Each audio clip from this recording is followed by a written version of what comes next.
Saya seorang guru sejarah pada dasarnya. Saya memiliki pengalaman tertentu, dan menjadi seorang muslim dan sekarang mantan muslim adalah salah satunya. Saya tahu kebanyakan orang tidak ingin mendengarnya, tetapi itu adalah kebenaran saya, dan saya akan membicarakannya. Saya semakin banyak melihat orang berbicara tentang hal ini, dan saya sangat senang melihat lebih banyak orang yang berbicara sebagai mantan muslim untuk menunjukkan kepada dunia seperti apa Islam sebenarnya. Mayoritas dari mereka sebenarnya lahir sebagai muslim, orang-orang yang berasal dari budaya Islam. Terakhir kali saya di media sosial, saya juga cukup vokal tentang Islam, migrasi ke Eropa. Anda tidak akan percaya berapa banyak orang yang juga mengirim pesan kepada saya mengatakan, saya setuju dengan Anda, namun saya sekarang berada di negara yang saya tidak bisa mengatakan kebenaran saya. Banyak dari mereka berasal dari Mesir, Tunisia, Kazakhstan, dan itu sangat menghangatkan hati saya. Saya sangat senang melihat lebih banyak dan lebih banyak orang berbicara. Dulu saya seorang mualaf, ya kan? Saya seorang mualaf, dan saya memiliki pernikahan Islam, dan saya juga melihat banyak orang berkata, oh, Anda pasti. Saya menikah dengan seorang pria Suriah yang datang ke Belanda sebagai pengungsi. Kemudian banyak orang berkata, oh, pernikahan Anda pasti. Dan itulah mengapa pandangan Anda tentang Islam seperti itu. Sebenarnya, tidak. Itu bukan masalah pernikahan yang buruk. Itu adalah pernikahan di mana saya tidak merasa cocok. Tapi mantan suami saya tidak kekerasan.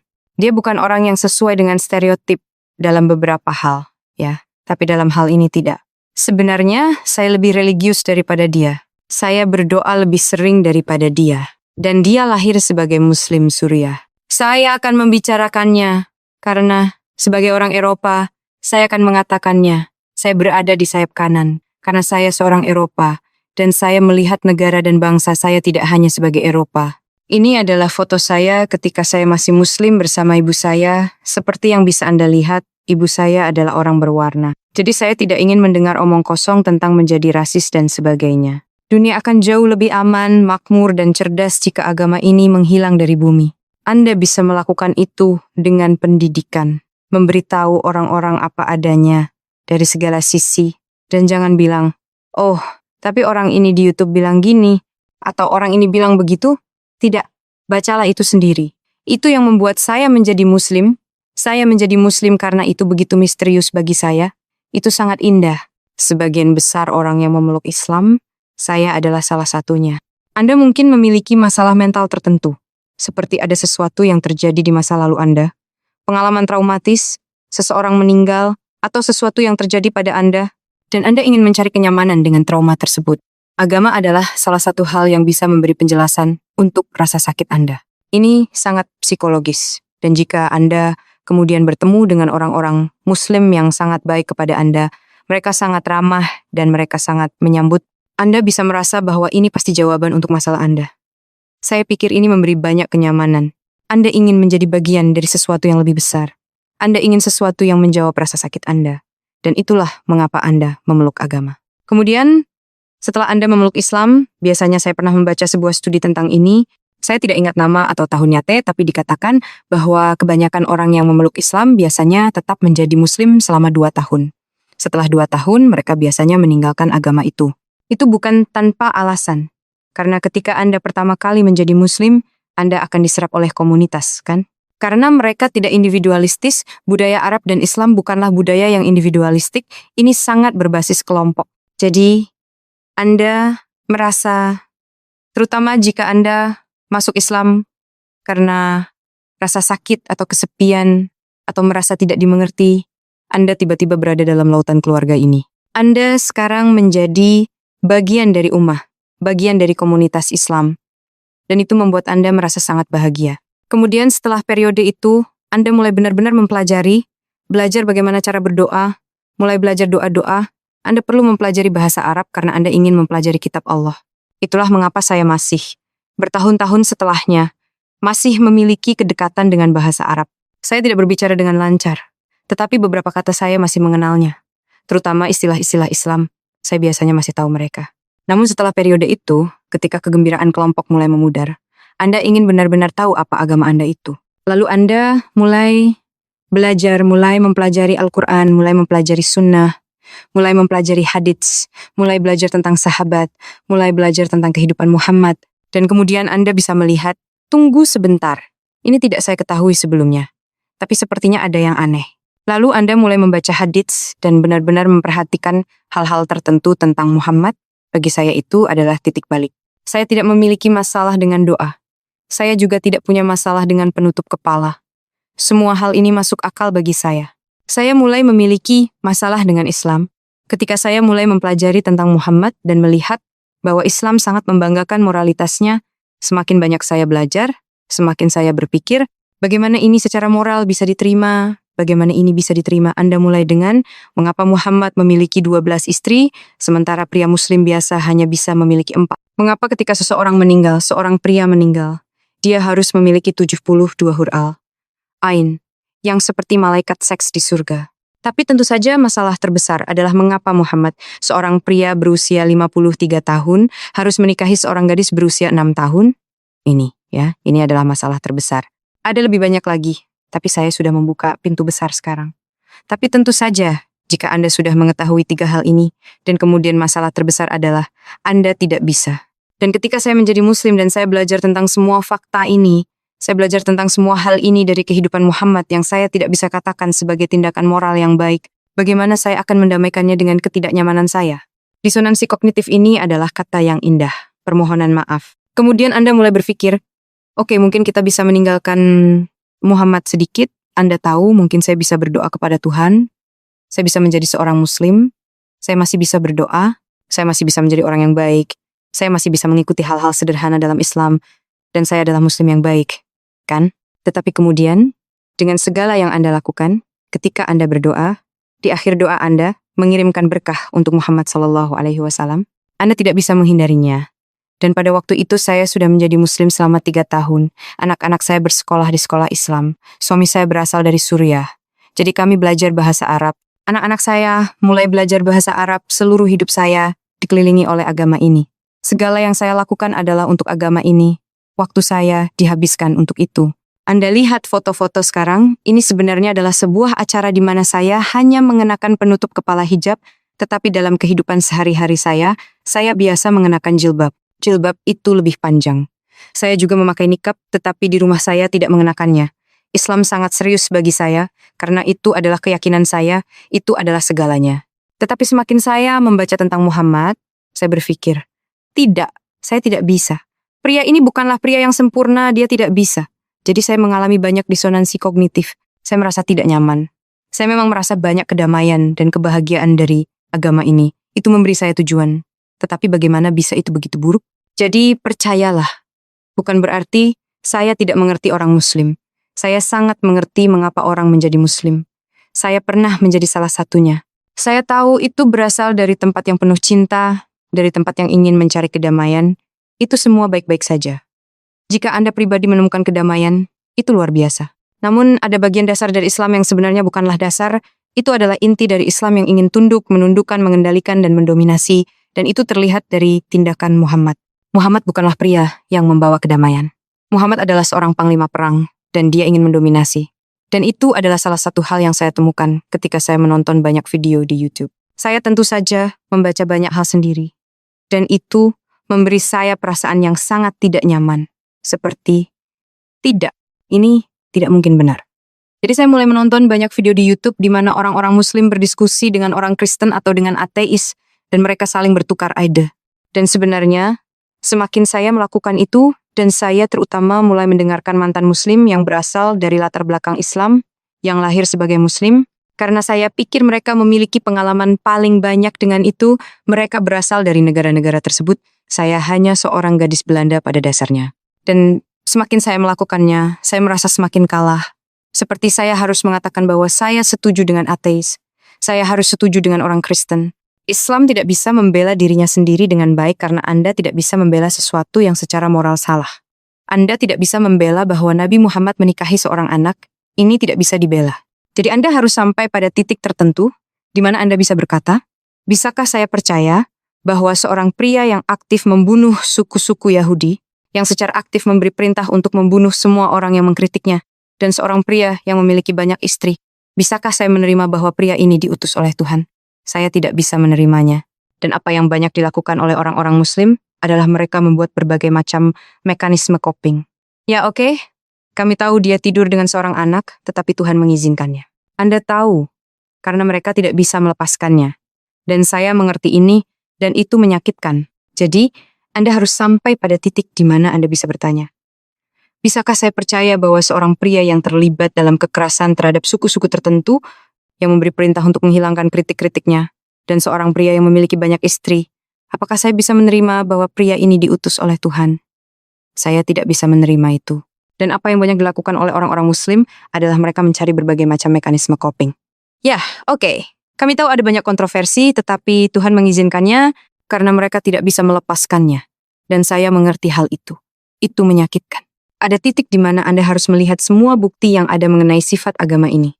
Saya hanya berbicara tentang Muhammad, tapi ada banyak hal yang bisa dibicarakan, misalnya tentang hukum syariah yang merupakan kumpulan hukum. Banyak hal yang dilakukan oleh kelompok-kelompok tertentu adalah hasil dari interpretasi tertentu yang juga dapat ditemukan dalam teks-teks. Pada akhirnya, ketika Anda memiliki begitu banyak bukti yang bertentangan dengan keyakinan Anda harus bertanya, apa sebenarnya yang ada dalam agama ini? Anda tahu karena mereka tidak bisa melepaskannya, dan saya mengerti ini, dan itu menyakitkan. Jadi, Anda harus sampai pada titik di mana Anda bisa bertanya, bisakah saya percaya bahwa seorang pria yang terlibat dalam kekerasan terhadap suku-suku tertentu, yang memberi perintah untuk menghilangkan kritik-kritiknya, dan seorang pria yang memiliki banyak istri, apakah saya bisa menerima bahwa pria ini diutus oleh Tuhan? Saya tidak bisa menerima itu. Dan apa yang banyak dilakukan oleh orang-orang Muslim adalah mereka mencari berbagai macam mekanisme coping. Ya, oke, kami tahu ada banyak kontroversi, tetapi Tuhan mengizinkannya karena mereka tidak bisa melepaskannya, dan saya mengerti hal itu menyakitkan. Ada titik di mana Anda harus melihat semua bukti yang ada mengenai sifat agama ini. Saya hanya berbicara tentang Muhammad, tapi ada banyak hal yang bisa dibicarakan, misalnya tentang hukum syariah, yang merupakan kumpulan hukum. Banyak hal yang dilakukan oleh kelompok-kelompok tertentu adalah hasil dari interpretasi tertentu yang juga dapat ditemukan dalam teks-teks. Pada akhirnya, ketika Anda memiliki begitu banyak bukti yang bertentangan dengan keyakinan Anda harus bertanya, apa sebenarnya yang ada dalam agama ini? Mengapa saya melihat pola-pola tertentu? Mengapa saya melihat budaya-budaya yang telah berhubungan atau dipengaruhi oleh Islam? Mengapa saya melihat masalah yang sama di sana? Mengapa agama ini mengizinkan kekerasan terhadap wanita? Kemudian saya harus jujur, sebagai seorang Muslim, saya merasa bahwa beberapa tindakan teroris saat ini terinspirasi oleh ideologi tertentu. Mengapa demikian? Apa yang ada dalam pola pikir Islam yang membuat orang merasa mereka harus melakukan ini atas nama agama mereka? Mengapa ada anak-anak yang menikah pada usia yang sangat muda di negara-negara tertentu baru-baru ini? Jika Anda adalah orang yang jujur, Anda harus mengatakan, saya tidak bisa menerima ini. Sebagai seorang Muslim, saya melihat banyak pola yang tidak sehat yang terkait dengan agama ini. Saya melihat banyak hal yang mengganggu saya secara moral, yang tidak memiliki alasan atau pembenaran. Dan jika kita kembali ke cerita mengenai hal yang dianggap tidak benar secara moral, saya merasa tidak bisa menerima itu. Saya tidak bisa mengirimkan berkah kepada seseorang yang terlibat dalam perilaku yang saya anggap salah. Ini adalah hal yang sangat menyakitkan, karena itu bukan berarti saya kehilangan keyakinan saya tentang Tuhan. Saya tetap percaya pada Tuhan. Sebagai seorang mantan Muslim, ini adalah hal yang umum untuk merasakan kesedihan atau kebingungan karena segala sesuatu yang Anda anggap benar dalam hidup bisa berubah ketika Anda menyadari bahwa beberapa hal itu tidak sesuai dengan nilai-nilai moral yang Anda percayai. Jika Anda melepas keyakinan tersebut, rasanya seperti kehilangan sesuatu yang dulu begitu berarti. Namun, seiring waktu, perasaan ini bisa berubah menjadi rasa marah karena Anda merasa telah menghabiskan waktu untuk mendukung dan mempercayai hal-hal tersebut, tetapi akhirnya menyadari bahwa hal itu tidak benar dan bahkan bisa bertentangan dengan kemajuan. Dan pada titik itu, Banyak orang yang menjadi sangat vokal terhadap pandangan mereka mengenai hal tersebut. Mereka ingin melindungi. Dan orang yang sangat membantu saya adalah Ridvan Apostate Prophet, seorang mantan muslim asal Turki yang kini tinggal di Amerika. Video-videonya sangat membantu saya dalam menemukan kebenaran tentang Islam, seperti menyusun teka-teki, dan akhirnya semuanya saling terhubung. Anda juga bisa menemukan mantan muslim yang ramah di YouTube. Saya melihat peningkatan. Saya melihat semakin banyak orang dengan latar belakang Islam, atau bahkan orang-orang yang sebelumnya masuk Islam, mengatakan, inilah kenyataannya, baca sendiri, jangan hanya percaya kepada saya, mulailah membaca sendiri. Itulah yang ingin saya katakan, itu cerita saya, dan sekarang saya merasa lelah, tetapi saya tetap ingin mendukung. I am history teacher in nature. I have certain experiences, and being a Muslim and now an ex-Muslim is one of them. And I know most of the people don't want to hear that, but that is my truth, and I will talk about it. And I see more and more people talk about it. I am so happy. I see more and more people speaking out as ex-Muslims to show to the world what Islam is really like. And there are majority of them actually are born Muslims, people who come from Islamic cultures. Last time, when I was on social media, I as well was very vocal when it comes to Islam, migration into Europe. You will not believe how many people as well messaged me saying, I agree with you. However, I am now in a country where I cannot speak my truth. Really a lot. Egypt, Tunisia, Kazakhstan, and it warms my heart so much. I am so happy to see more and more people.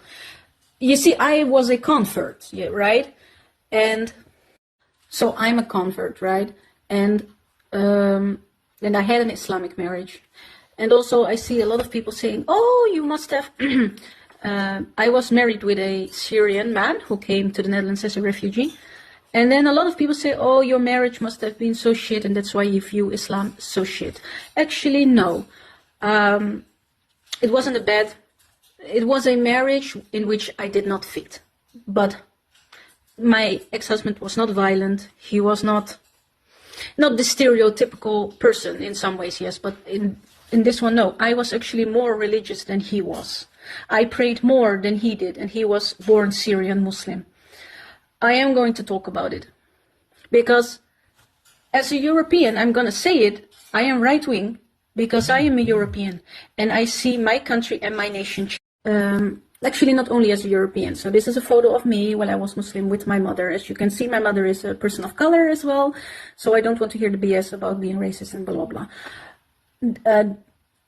The world would be a much safer, prosperous, intelligent, if this religion would disappear from the earth. And you do that with education, telling people this is what it really is from the in every way. And don't say, oh, but this person on YouTube says this person. No, go read the stuff yourself. That is what made me Muslim. I became Muslim because it was such a mystery for me. It was such a beautiful old... Most of the people who convert to Islam, I was one of them, you either have some type of mental problems, you know, like something happened in your past, you have like traumatic experience, somebody died, something happened to you, and you want to have some type of comfort with this trauma. And religion is one of the things which you, because in religion there is some type of explanation for your pain. It's very psychological, and you get, and if you then meet people who are Muslims and they are so nice to you and they are so kind and they are so welcoming, you can feel as if this must be the answer to my issues, you know. I think this is for a lot of comforts. You want to be part of something bigger. You want something to answer to your pain. And that's why you convert. And then when you convert, usually, and they made like a study about this, I don't know which one, I read it, I know it's in a study, I don't know the name or the year, but they say that most people who convert to Islam, they usually stay Muslims for 2 years. After 2 years, they usually leave the religion. And that's not without reason. Because when you first become a Muslim, you are absorbed by the community, right? And because they are not individualistic, the Arabic and Islamic culture is not an individual community culture. It's very group. So you feel, especially if you convert from a place of pain or loneliness or feeling that you are misunderstood, you are suddenly in this ocean of, how do we say, this ocean of family. You are part of the Ummah now, right? You're part of the Islamic community, and that makes you feel very happy. And then you actually, after that period, you start really studying. You start learning how to pray. You start learning prayers. You need to learn the Arabic language because you want to learn the book of God. That's why I am still, so many years later, I still have quite an affinity with the Arabic language. I don't speak it fluently, but some words I recognize, right? Especially like Islamic terms, I usually still know them. But after that period, when the group high wears off, you want to actually know what your religion is about. And then you start studying. You start studying the Quran, you start studying the Sunnah, you start studying the Hadiths, you start learning about the Sahaba, you start learning about the life of Muhammad. And then you can see like, wait a minute, this was not, I didn't know this before, but it looks a little bit off. And then you start reading the Hadith and really certain things about Muhammad. For me, that was the deal breaker. I did not have any problems with prayer. I also had no problems with like the head covering. All these things made sense to me. I began having problems with Islam when I started studying about Muhammad and seeing that Islam prided itself so much on the morality. The more I learned, the more I thought, how is this morally okay? How is it? Okay, you first begin with, why does Muhammad have 12 wives? He had 12 wives, and a regular Muslim guy can have 4. Why, when a person dies, a man dies, he needs to have 72 huralain, which are like some type of angels, sex angels in paradise. But of course, the biggest issue was, why does Muhammad, a 53-year-old man, need to marry a 6-year-old girl? Yeah, that is the biggest issue. There are more. I already opened the floodgate now of this shit. But of course, if you know already these 3 things, yeah, and then the biggest problem was you cannot, and then when I was a Muslim and I learned about all these facts, I learned a bit about all these things from Muhammad's life, which I could not say are morally great actions. How am I going to reconcile it with discomfort? This cognitive dissonance is the beautiful word, apology. Then you start saying, okay, maybe we can leave Muhammad a bit. Maybe I can pray to God. I can be a Muslim. I can still pray. I can still be a good person. I can still follow the simple Islamic things. And I'm a good Muslim, right? But then with everything you do, when you pray, at the end of the prayer, you send blessings to Muhammad sallallahu alayhi wasallam. You cannot avoid Muhammad. And at the time, I was 3 years Muslim already. My children went to like Islamic schools. My husband was from Syria, so we learned Arabic. My children started learning Arabic. All my life was surrounded by this religion. Everything I did was for this religion. My time was spent at it.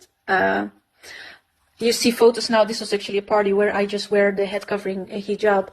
But I actually, in my daily times, I used to wear a jilbab. A jilbab is this longer. I had a niqab as well in my house. I did not wear it yet. Islam was very serious for me because it was my belief. It was everything. But the more I read about Muhammad, I thought, no, I cannot. This man is not the perfect man. He cannot. So I experienced a lot of cognitive dissonance. I felt uncomfortable.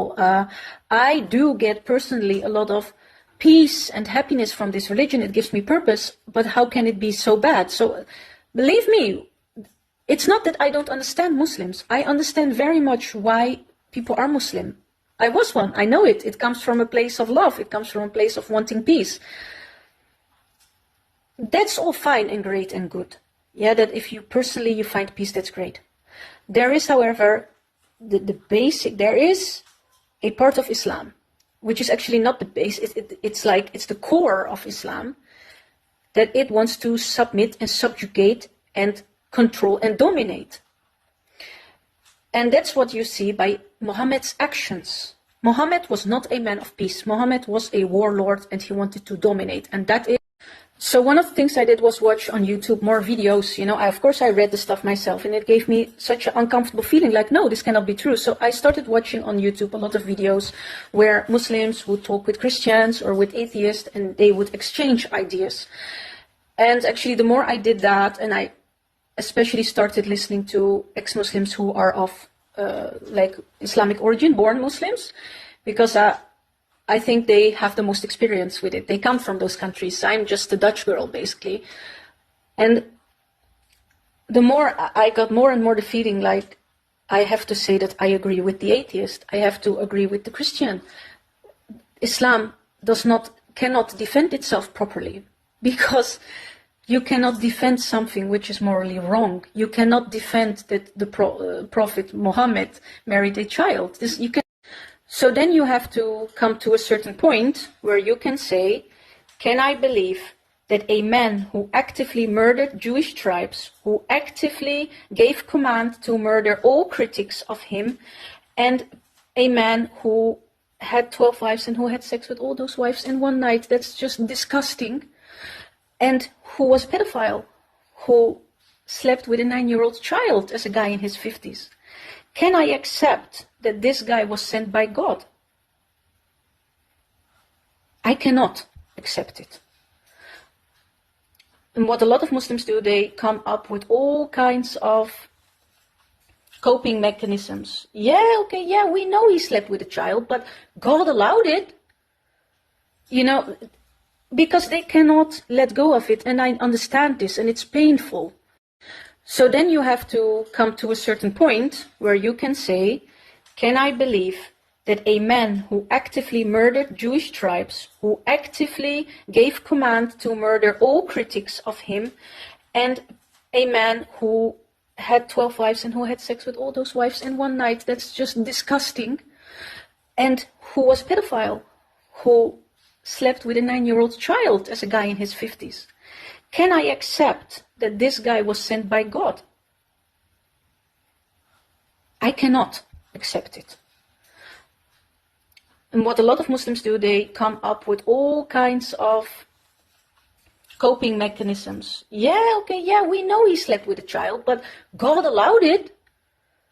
You know, because they cannot let go of it, and I understand this, and it's painful.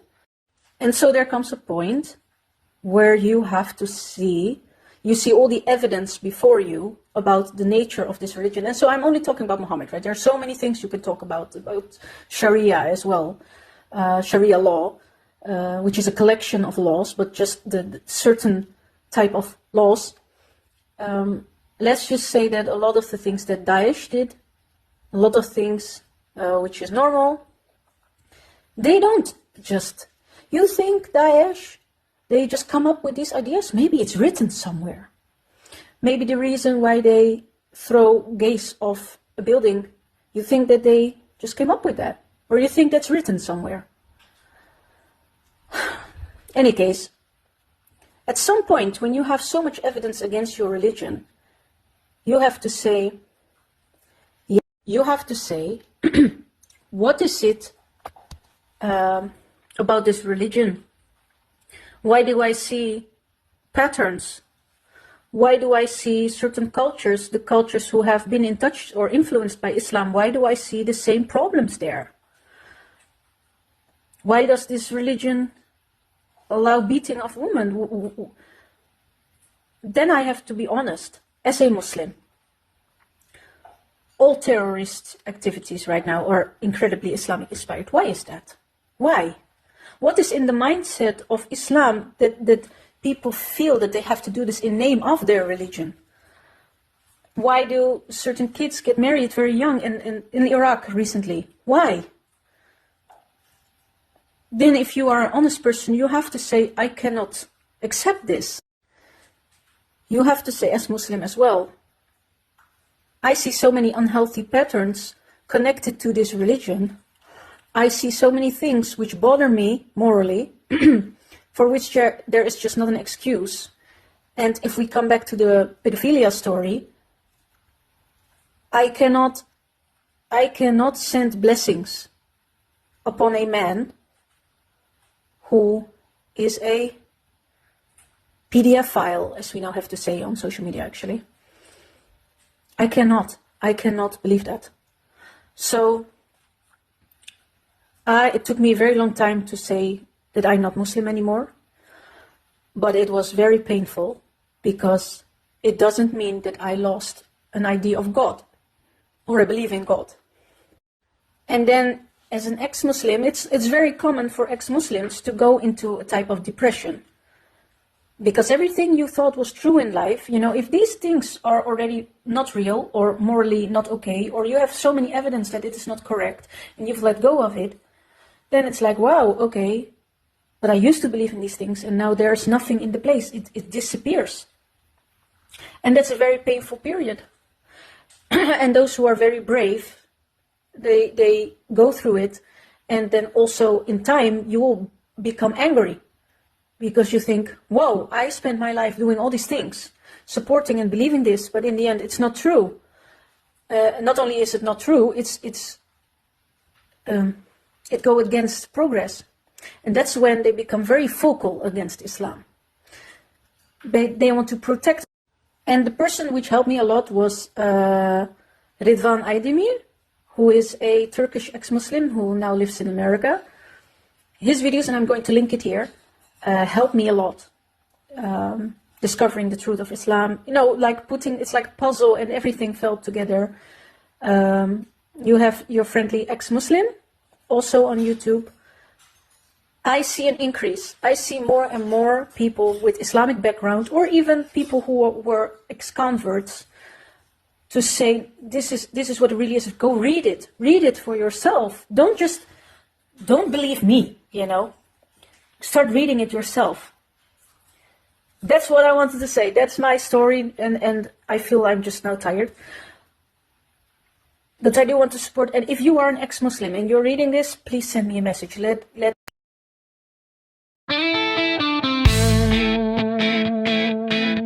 Umat yang pandir, benci orang kafir, suka teriak takbir tanpa bisa mikir. Quran sudah kadaluarsa, gak berjilbab gak masalah. Hafal Quran gak penting, hanya bahan marketing. Agama gampang nista, umat gampang marah. Harap masuk surga, pasti masuk neraka. Quran sudah kadaluarsa, gak berjilbab gak masalah. Hafal Quran gak penting, hanya bahan marketing.